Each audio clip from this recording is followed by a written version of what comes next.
accidentally broke my girlfriend's ribs and punctured a lung after she recreated the worst day of my life as a prank. I think it's destroyed my life.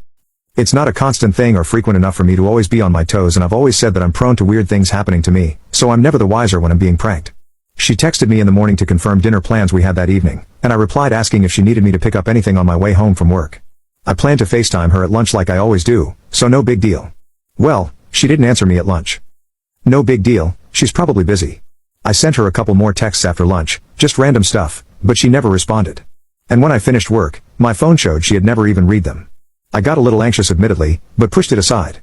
I don't need to hear from her constantly, but a sudden break in our routine felt weird because she always tells me in advance when something is going on or if she's busy. Always.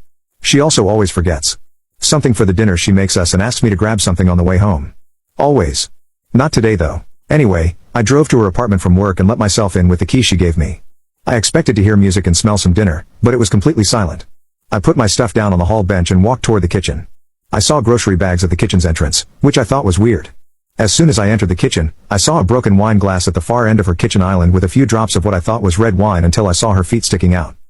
I sprinted around the island and she was lying on her side, facing away from me. There was blood everywhere. On the edge of the island, splatters on the wall and a large pool of blood around her head. I haven't made the sounds that came out of me since I got the call that my late partner passed. My heart was racing so badly that my chest and head hurt. Though I felt like I was in full-blown panic mode, I physically went into autopilot. I work in healthcare again, so I'm glad my instincts kicked in. She was on her side, so I flipped her flat on her back. She wasn't moving at all, and when I put my ear down to her mouth, I wasn't hearing or feeling breathing. She had blood all over her face, so I couldn't tell if her lips were blue or anything like that. I do remember checking for a pulse and I truthfully didn't feel one though in hindsight.